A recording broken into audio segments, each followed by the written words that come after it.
Hello, friends, and welcome to episode 905 of the Juicebox Podcast.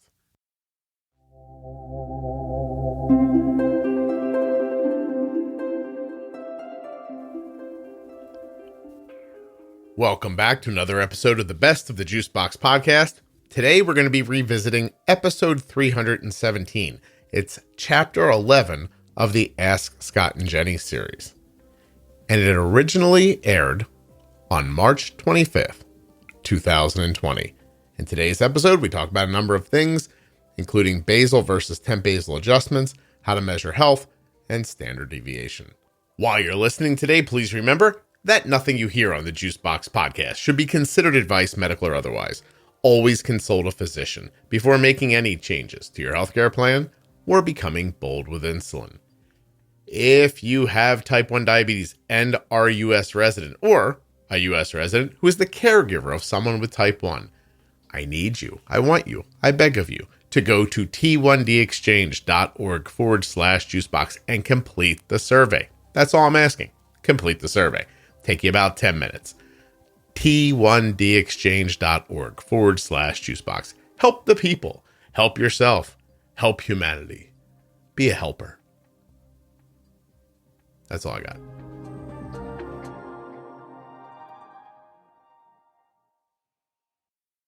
The podcast is sponsored today by BetterHelp. BetterHelp is the world's largest therapy service and is 100% online. With BetterHelp, you can tap into a network of over 25,000 licensed and experienced therapists who can help you with a wide range of issues.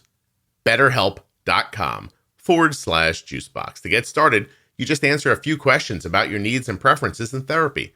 That way, BetterHelp can match you with the right therapist from their network. And when you use my link, you'll save 10% on your first month of therapy.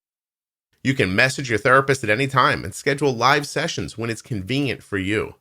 Talk to them however you feel comfortable. Text, chat, phone, or video call. If your therapist isn't the right fit, for any reason at all, you can switch to a new therapist at no additional charge. And the best part for me is that with BetterHelp, you get the same professionalism and quality you expect from in-office therapy, but with a therapist who is custom picked for you. And you're going to get more scheduling flexibility and a more affordable price. BetterHelp.com/juicebox. That's BetterHelp, HELP.com/juicebox. Save 10% on your first month of therapy. Hello and welcome to episode 317 of the Juicebox Podcast. I'm your host, Scott Benner. Today, Jenny Smith and I will be answering questions that you, the listeners, have sent in. 3 questions today. The question's 3. As you can tell, I've been locked in my house for a number of weeks now, and I'm getting a little weird.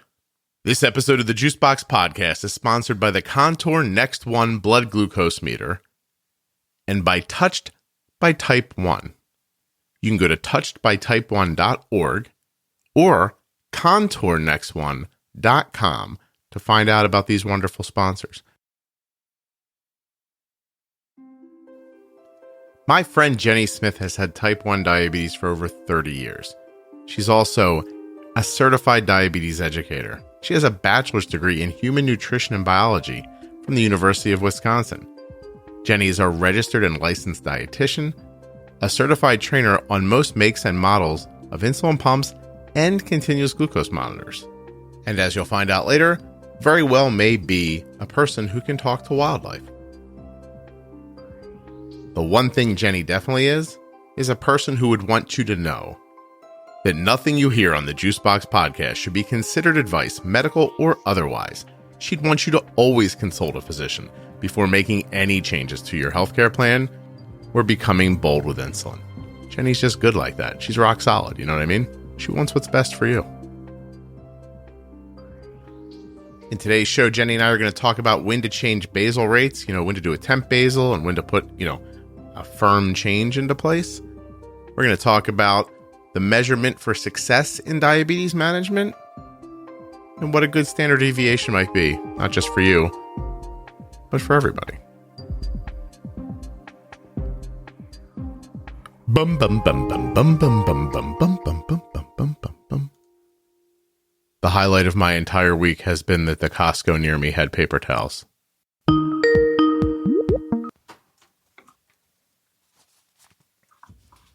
Hey, sorry, I was moving my microphone stand a little. That's okay.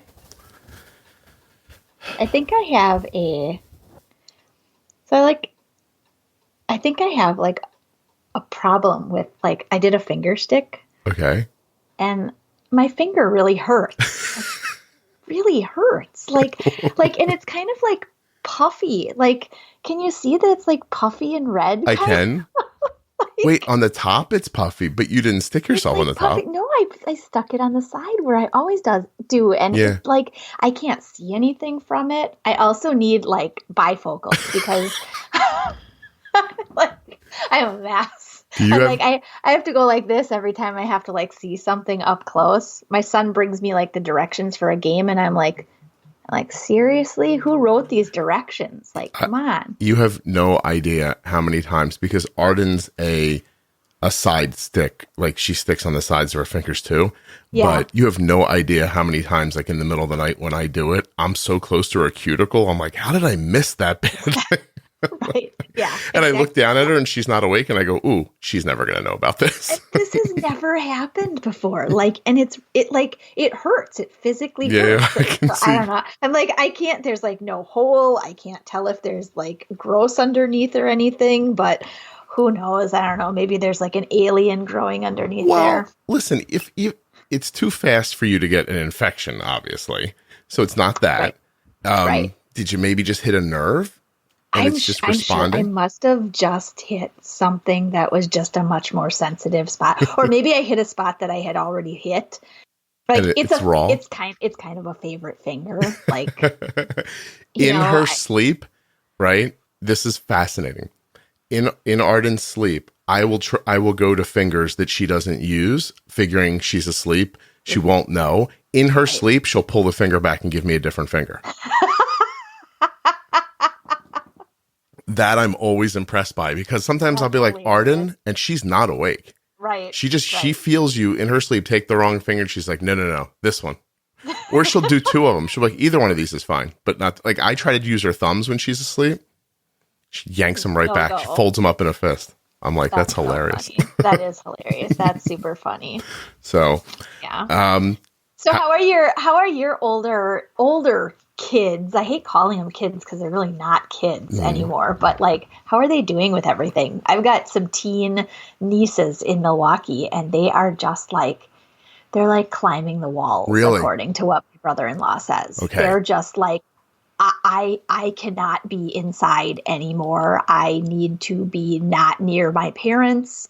I'm bored. well, we're going to turn your question, your very kind, how are you question, into part of this episode. And here's why. Arden's insulin needs have gone way down since she stopped going to school. Do they go down in the summer too? Yes, she doesn't like being at school. That's just what it is. So now this whole the incarceration is actually freedom to her. She can go to bed when she wants, get up when she wants, handle her work when she wants to. She's much happier. I'm seeing more smiling. I don't think I should ever send her back to school. It's the reason a lot. I've got several people that I work with who homeschool their kids. One who I started working with, I was telling you about her. She's the pilot. Yeah. Her parents homeschooled her. She's now like out of college. She's actually doing an internship with one of the airlines and doing wonderful. But she was homeschooled, and they didn't see the fluctuations like comparatively with the other kids her age that I was working with who were in school. Yeah. Clear difference from a weekend or a holiday away to actually being physically in school. Right. Now there's been even the summer takes time for her to like ramp down. Sure. But this was one day. The first day, which she was unsure of how this was all going to work, her blood sugar didn't change. And then after she got her work in on time, she was just like free and easy and really happy. So it's interesting. Now, my son, he doesn't like the lack of activity. Like we were outside in the driveway throwing a baseball yesterday for a half an hour. He brought us, he said, my kids are both very good with money. They don't ask for a lot of stuff. And he's like, I need a squat rack for the basement. He's like, I need to be able to like exercise still. And I was like, okay. Yeah. And he walked outside, just sat on the front step for a while, I need to get outside, because he's also a boy. So like, he'll start playing a video game and lose a day to it if you let him, you know what I mean? Mm-hmm. And last night he told me around midnight, I'm going to get a shower and then I'm going to read for, my economics class. And I was like, oh, that's great. And he's like, it's not. And I was like, why is it not? He goes, because I'm going to read for an hour to get what I could get out of a 5-minute explanation from my professor. And I tried to do, like I did the dad thing. I was like, oh, there's nuance to the reading. You'll appreciate it later. He was looking at me like, I don't care what you're saying. And I was like, I tried not to be, I just was like, this is it. It's good. Right. And, but he wants that. He's also concerned about how much we pay for school, and that now he's basically learning through, on his own. Yeah. Really fancy YouTube videos. Yeah. So he's like, why are we paying for this? And I said, Cole, this time is going to turn.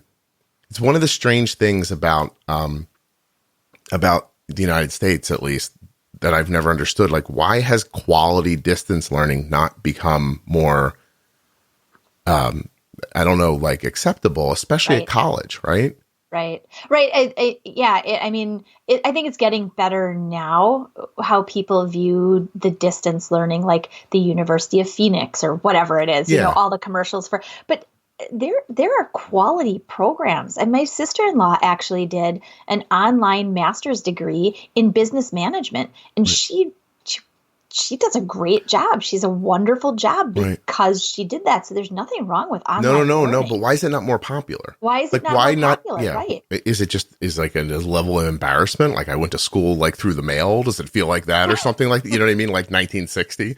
Right. You took a writing course from Hollywood. Yeah. I don't know. I think in today's technology world, it's getting better.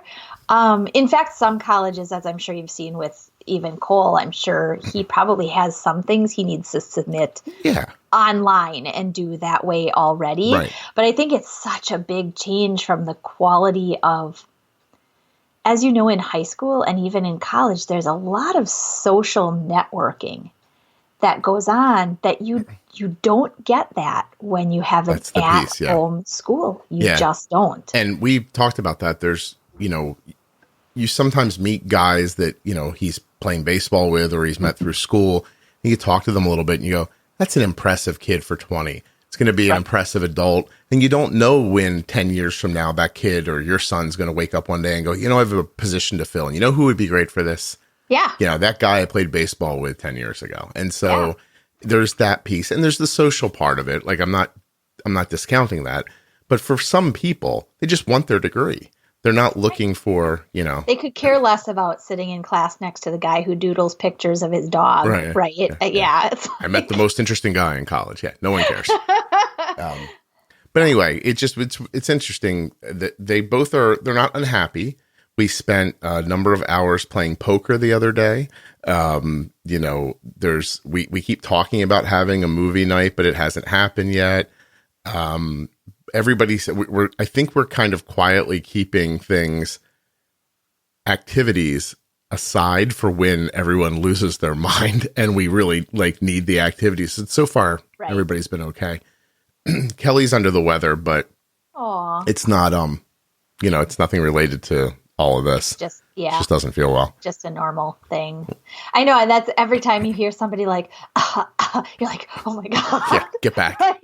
Dirty person, get away. Yeah. Like the cough. Maybe they were eating a granola bar that didn't go down the right way or whatever it is. We're doing it on purpose for comedy reasons too. Right, Yeah. Exactly. That would be my husband. Yeah. Just everybody runs out of the room. Mom's sick. Don't touch her. She's like, I got a dry piece of wood. No. Don't lie to us. Not bringing us down with you. So, and she cut caffeine out, but she did it too fast. So now she has a caffeine headache, and I gave her a little tea. I'm like, here, have a little that's not from soda. And this will help. She might even do better if she's willing to do tea. She could even do something like a matcha, which has a little bit of caffeine in it and could kind of ease down. Help her. The caffeine kind of thing. Because it's also much smoother caffeine. than coffee. Coffee's like, you get this big, like, woo! Yeah, we don't drink coffee. Nobody here drinks coffee. Actually, I think the truth is that I don't believe Kelly ever has, but I've never had a cup of coffee in my life. So I wouldn't even know what it is. As Jenny takes a I like large my tea as well. thing. I drink tea every morning, usually a couple of cups, but I'm drinking Earl Grey with a little bit of honey. ooh, I have a very good friend in Colorado who Earl Grey and Lady Grey are like her favorite. This is my tea. favorite tea. It really is. All right. So, Jenny, we have a ton of Ask Scott and Jenny questions. And we are going to do like 3 recordings in a row over the next 2 weeks so that we have them all set up. Yes. Before we start, let me tell you that, and there's no pressure here, but tomorrow at 3 p.m., I'm doing a, it's just a social meetup online.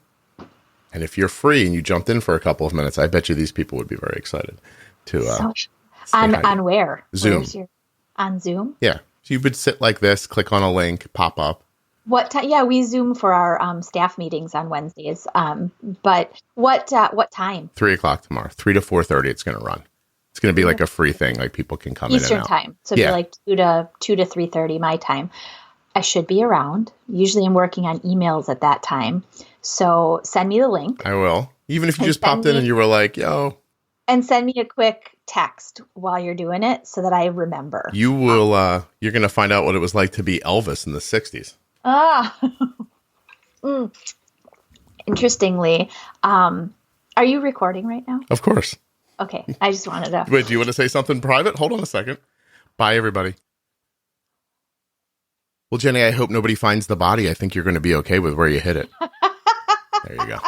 You're so bad. I mean, it's Wisconsin. There's so much snow on top of it. No one's ever going to find it. We've got lots of bogs too, So. Yeah. So should we just start at the top of this list? Or do you have a favorite in here? No, the one that I think we had commented briefly the last time we talked, was it last week already? Was about, there was somebody who asked about artificial sweeteners, and that one was curious to me. But there's a good list of questions, so wherever you want to start, it's totally fine to me. Okay. Well, can you there's so many, you guys. First of all, everybody was so nice to send in so many questions. Yeah. But yeah, let's just roll through the top, okay? Okay. Sarah asks, please address puberty specifically. Oh, I think Sarah wants a question answered for her specifically, but 12-year-old pre-period girl. The spikes and drops are insane. They're on Omnipod Dexcom. And so I think the question here is when to change basal and just temp basal. Okay. So she's seeing drops and spikes, and she's looking for when is this a change I make forever? And when is this just something that's happening? Boy, that's interesting.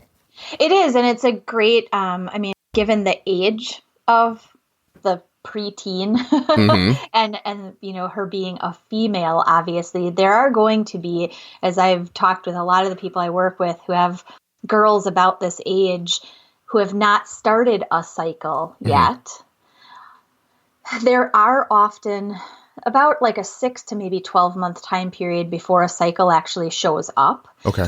That if you start to track these resistant and sensitive times on a month to month basis, you may find, and I think to answer her question, you may find that it actually flows around the same time every month. And if you can catch that, then yes, you may be able to put a pattern in, Omnipod, all the pumps out there allow you to actually set up different basal profiles to turn on at certain points. So if you can track enough to say, okay, this cyclic nature of resistance is always coming around the 15th of the month or whatever it is, right? If you track a couple of months and you see that and you say, okay, last month we used 50% more, this month we're using 40% more, you should be able to set up a basal profile then that essentially is that much more, at least in basal delivery, and then just enable it for that time of the month and the duration of days that you see it typically lasts. Right. That's kind of then going forward into once a cycle does start, you'll be able to utilize that same kind of pattern And once the cycle becomes regular, which is usually, it takes about a year, give or take for most girls once they start their period to have kind of a consistency to it. Right. So you should be able to use a pattern then, rather than just always employing a temporary basal. Mm-hmm. It does take using the temporary basal up front, though, to figure out which amount extra you need to actually create a profile from. Okay. So last night I learned that Arden has a name for her period, and she won't tell any of us what it is. It has like a human name, apparently. A human name? Yes. That's awesome. I think she likes to feel like there's a person who's inflicting this on her so that she can be focused on the person doing the problem. Sure. That's on an aside. Yesterday, I showed Arden's friend, Yanni, who has not been on the show yet, but will eventually. She's somebody whose blood sugar I'm tracking. I showed her how to see that her pod site went bad. So she's rolling along great in the 90s, just kind of bouncing, 89, 96, like all day long. 3 o'clock in the morning, it shoots up and levels off at like 220 and just stays that way all night till she wakes up at like 4 in the morning, realizes it boluses.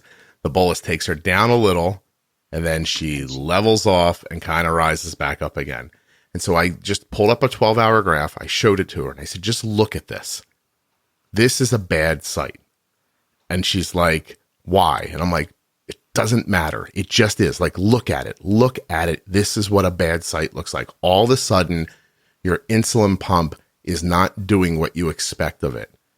Mm-hmm. Common sense here says, bad site. I said, is this the last day of your set? And she goes, it is. And I was like, okay, change your pump.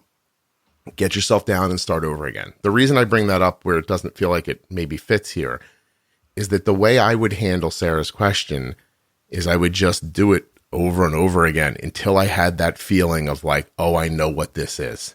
And right. And I really believe that it's not just me. I mean, I think the podcast has proven that out, right? That eventually after you do something enough, you just see it. Right. And then all the thinking goes away. What Jenny said is all perfect. Do that. But I think that one day it'll just be a situation where you go, oh, this is a temp basal increase, or wow, this is not giving up. This is more. Right. So right. Exactly. Diabetes is a long game. It is a lot. It's a marathon, not a sprint. Yes, entirely. And, in the beginning, though, when you're really trying to figure out the difference between a temporary or a true solid adjustment, I think, when you let's say you decide you're going to make a profile change. Oh, sorry. Ringing. It shouldn't have rang. I had it turned off. I didn't hear it on this end, so you're good. Oh, good. So, overall, you might make a basal change, and then you're like, well, what gives? 3 days later, you're like, that's not working anymore, and now I'm way back down. That might, over time, again, prove I need to maybe make a temporary adjustment rather than a permanent kind of an adjustment. Right. It's kind of similar to growth patterns in kids. Where you see a temporary need because you're now fluxing up and okay, all of a sudden this is gone now and I'm staying a little higher, but I wasn't at the rate of need like I was for 3 days. Yeah. It's come back down a little bit, but now it looks more stable. It's a little higher, but not quite. So, yeah. Yeah. I think that somewhere in between stay flexible, be and reactive, not in a negative way, but in that sort of don't wait around way, you know, like, and there's drifts, Sarah, that you'll start seeing on the Dexcom line. And just by the angle of it, I don't know how to explain it to you, but you'll start to look and go, this isn't going to stop. Like, this shouldn't be happening here. I'm going to try a temp basal increase right here. Mm-hmm. With Arden's period yesterday, I used a lot of temporary increases yesterday because she was sitting stable at 190. Boluses weren't moving her. And so to me, that meant, basal, jacked it up. It worked a little, but not enough. It was the end of her pump. So we swapped her pump. We just went through the steps of what it could be. But we didn't wait around. Like, once you saw it, we moved on it. Well, we all have one thing for certain, and that's an abundance of time. Time that can be used in many different ways. You could perhaps spend your time at touchedbytype1.org.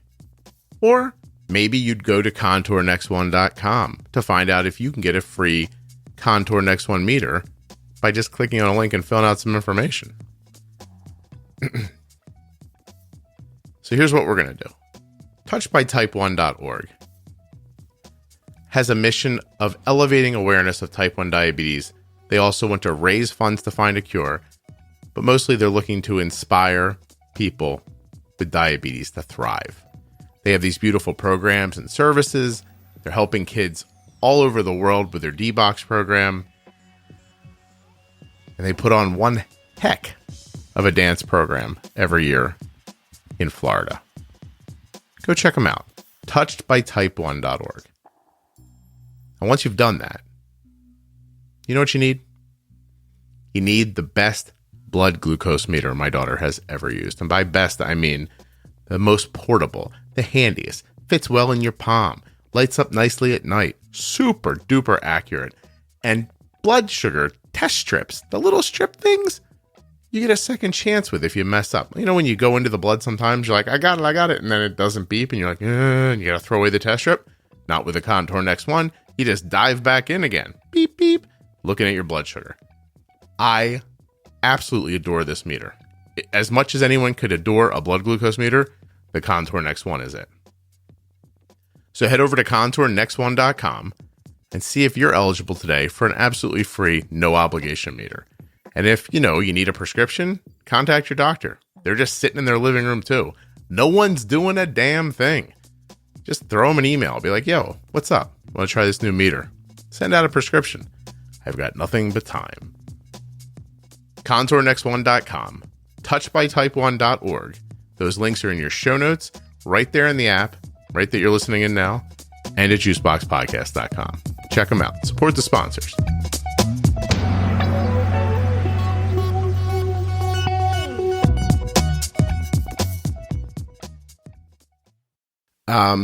Okay. Well, it's so funny. It's another Sarah, but a different Sarah. There are lots of Sarahs, just like Jenny. Yeah. It was a popular name. So, they're even spelled the same way. It's not even helpful. What would you consider the most meaningful metric or measure of successful diabetes management? Oh, that's a good one. And I think we went over that a really long time ago. Yeah, it's in here somewhere. Before we were doing any of the pro tips or any of those kinds of things.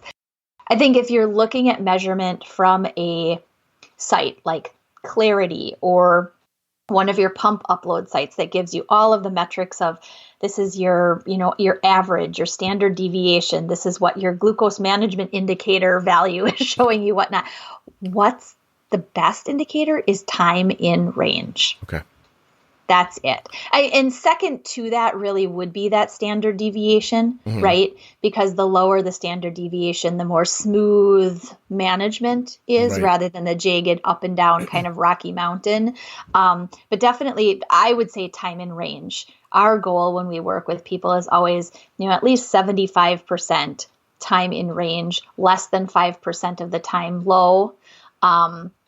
Pregnancy is a little bit different, but yeah. So I would say ranges? What are the ranges you give people? What is that range? I work with people on their target range, right, because everybody is individual. Mm-hmm. So okay. So do you feel like most people are being told 80 to 180, something like that, 70 to 180? Yeah, 70 to 180. Like if we look just at Tide Pool has automatically set up as a time in range target as 70 to 180. Yeah. You can, in your settings, go in and adjust that to get it tighter or make it broader or whatever. But yeah, most practitioners, I would say, are aiming for about an 80 to 180. That's the most common that I hear. Yeah. So again, if you're just aiming for what the standard is, that's it. Well, I think that these companies should expand this a little bit. I've been thinking about this. I need a time in range and a time in nirvana, like kind of measurement, right? Like I want to know. This might be in range, but I really want to be in this sweet spot. Like I'm not upset that Arden's blood sugar is 180 for an hour, right? I'm going to get it back down again. But I want to know when I'm 70 to 120. You know what I mean? 130, 120 in there. I want to know when I even want to know like 65 really. Like, because if she's 65 for a couple of minutes after a pre-bolus, yeah, big deal. I'm all right with that. Right. And so I think that everyone needs to remember that when we talk about this stuff, there's context that you need to give it. And you see all the time, there's people online who look, I was in range 100% of the time today. And somebody will come in and say, what's your range? And they suddenly they don't come back again because, they never went over 350 and were never under 50. I was in range all day. And even, you know what, if that's for them a success, I'm not taking that from them. I'm just saying that when you're trying to share it out loud in public, you need to tell people what that range is, or it lacks, weight. Correct. And I've even seen something that goes along with it. I've even seen people then question, well, what are you eating? Because when we're looking at sharing our own information and kind of patting ourselves on the back, which good for us. Right. Absolutely. It takes work. So go ahead and pat away. But you also have to, when you're putting it out there to the public, you have to give all the information that went along with that. Mm-hmm. You can't just say, look at this nice flat line. Well, people then ask, well, what are you eating? How did you get that? Because there are so many different variables that go into meeting that. So my blood sugar has been between 82 and 86 all day. I've had 4 hard-boiled eggs.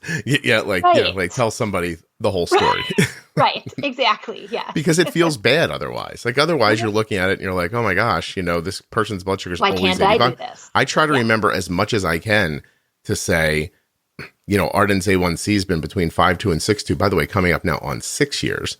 And she doesn't have any diet restrictions. But I always think the important thing to add is, for all of you that are imagining that her blood sugar is just 83 constantly, that is not the case. We just don't look at high blood sugars very long, and she's not low. So, I would say that Arden's deviation's never where anyone would want it. Hers is usually like 40, and but within range. It's being measured between it's being measured between 70 and 120. Right. So, and she, and I know I still don't want her to spike up, but she sort of doesn't. Right. So and not that she doesn't ever. She does a couple of times a month or, a couple times a week or whatever it ends up being. But she just doesn't jump to 300 and stare at it. So I think that while the measurements are really important, the way we talk about them is possibly even more important. So I don't see anything wrong with A1C if it's being done correctly, meaning no protracted lows that are giving you a false sense that your A1C is lower.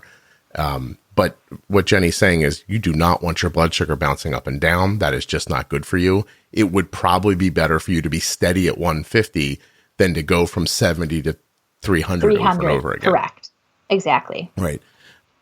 So there you go. Actually, the funny thing here is the next question from Nicole is, what are your thoughts on a reasonable standard deviation for a growing 5.5-year-old? Yeah. And I think you have to have a little bit of expectation that there is going to be more variability in certain periods of life. Mm-hmm. There will be. She's this growing 5-year-old. Kids are growing considerably from birth. I would say, honestly, until about the age of 10-ish, things are kind of similar in patterns of growth. They really speed up. You can see the difference. We've got one of those tree growth charts for our boys. And I usually try every couple of months to see, where are you? Because I know you look like you've grown, or your pants look way too short again. And I swear I just bought new ones last month, But at some point that growth slows down. And certainly the teen years are a different amount of growth. Not the same as far as height or anything, although it could be for boys differently than for girls. But hormones are a bigger impact there in the teen years. For little kids like that 5-year-old age, you can expect that aiming for a standard deviation of something like 20 might not be in the cards, because you may have a lot more variability. Even if your time in range is kept very good, you still might have a little bit more variability in there. Yeah. Because if your 5-year-old is who is now 7, when he was 5, he could be I want to eat, I want to eat, I want to play, I want to eat. Nope, I'm not going to eat all of that. So when you mix diabetes in there and you have to bolus and strategize and, okay, now I have to take insulin away and now I have to plan for this and whatever. There's going to be a lot more variability perhaps, but that's why I said that metric of time in range would be really more what to look at. Yeah, we don't want your standard deviation to be 80, but if it is going up a little bit more, up and down, that's kind of par for the course with littler kids. I think that common sense is incredibly important here too, because as you're listening to Jenny explain this from a clinical standpoint, you're thinking about what is or isn't said to you by the American Diabetes Association or by your endocrinologist, all that stuff. You have to remember that they're just trying to give, they're not with you. They're not always whispering in everybody's ear, right? So they're giving a baseline. Like, your standard deviation should be less than blah. Your A1C should be here. Your variability shouldn't go blah. Like, they're just giving you a place to start. I think that it's kind of incumbent upon all of us to take what looks like the rules. I'm making little quotes with my fingers and realizing that's probably not the best you should be shooting for. It's not the top. They're just trying to keep people, I don't know how to say this. There's a way that if you're I'm struggling here. Anyone who's been in a position of power in an organization knows that you're giving common denominator advice to your employees, to, the subjects of your kingdom, to whomever you're talking to. And to hear that advice and take it as gospel, I think is a mistake. Right. Do you know what I mean? Did you ever go around a corner and the speed limit's 25, but you're in a sports car and you're like, I could go around this corner 45 and it would be okay. That's you. You're in a different car. They put the 25 there for the guy coming through in the 1975 Datsun.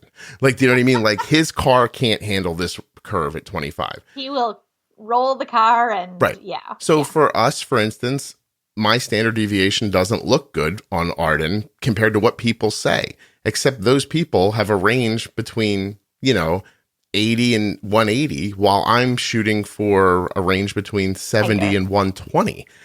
And so I know where Arden standard deviation sets when I'm happy with her blood sugar. Right. And I don't care what anybody else says. That works well for us, right? And then people are like, oh, but then her health is going to be great. Like, if you tell me that a person growing up with diabetes who's got an A1C in the 5s constantly, eats whatever they want, doesn't spike high, maybe sees 180 twice a day for 45 minutes. If you're telling me that's a problem, I don't believe you. You know what I mean? Like, or here's this. That's the best we can do.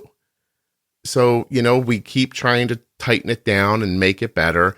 But at some point, that's when you get to the life versus management trade-off. Like, I got to be alive too.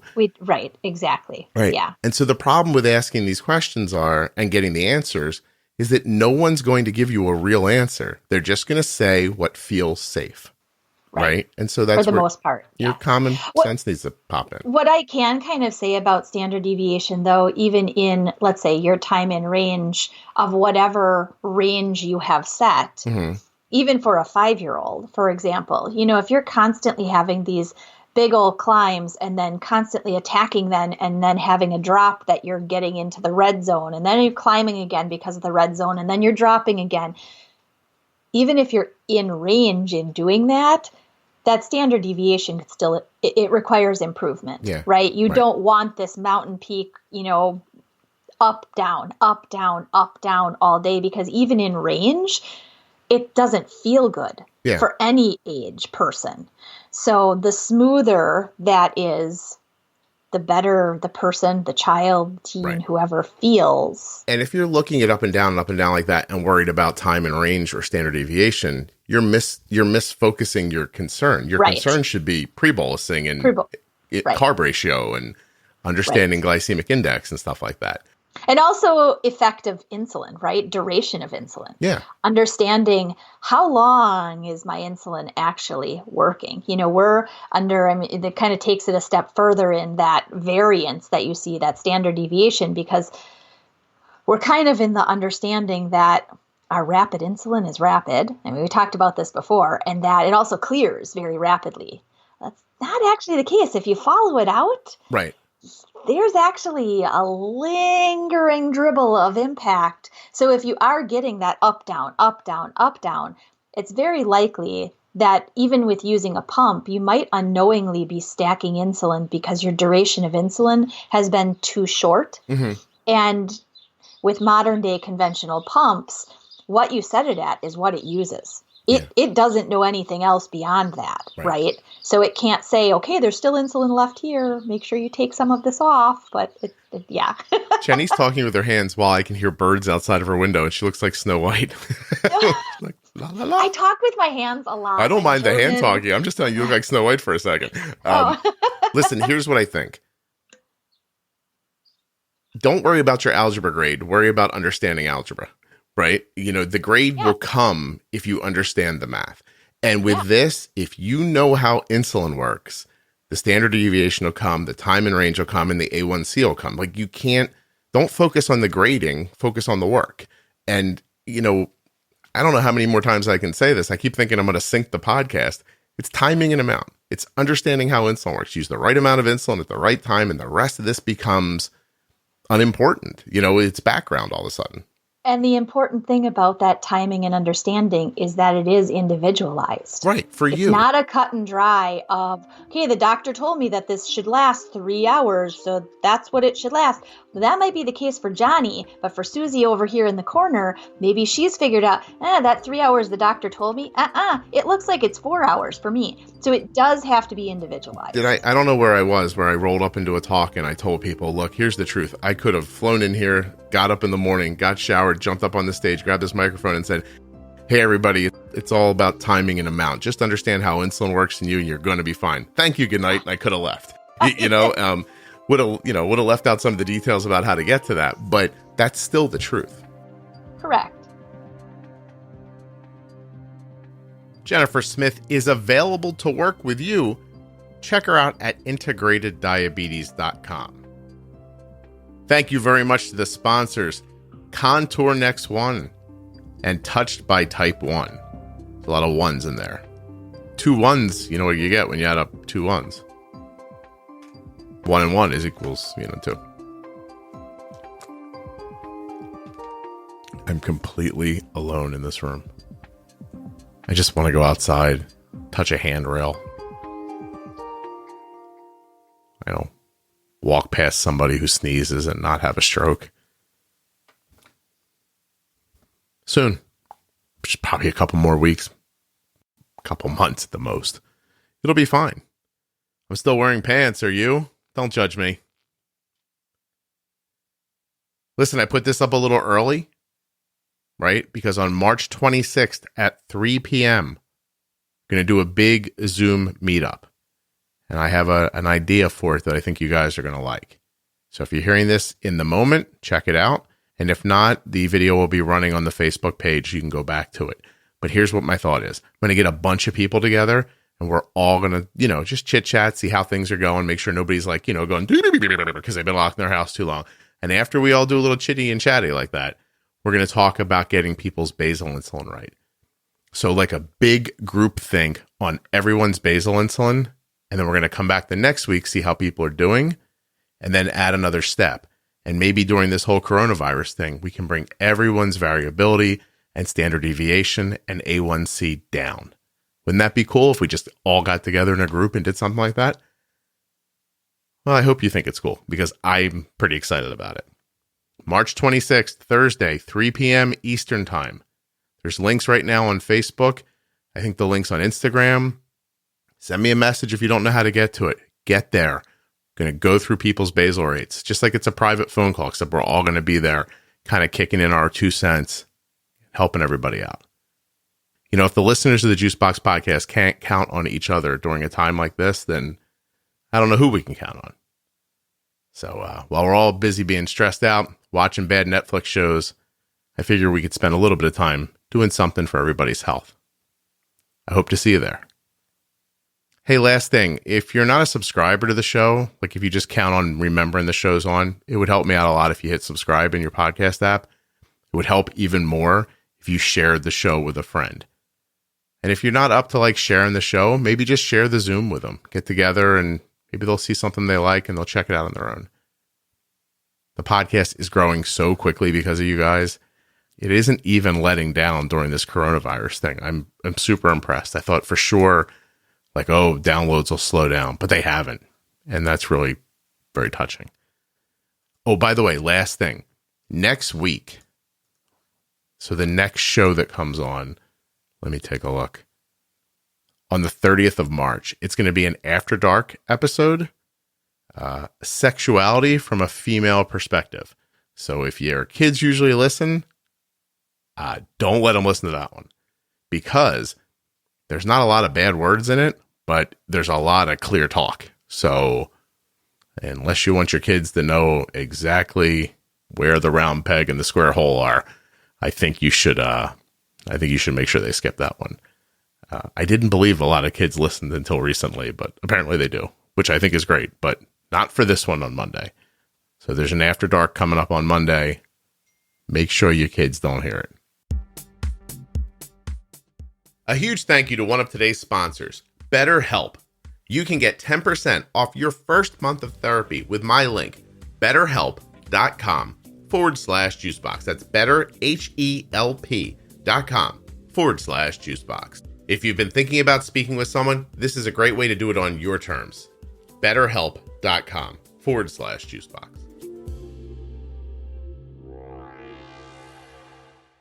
Thank you so much for listening to this episode of the Best of the Juicebox Podcast.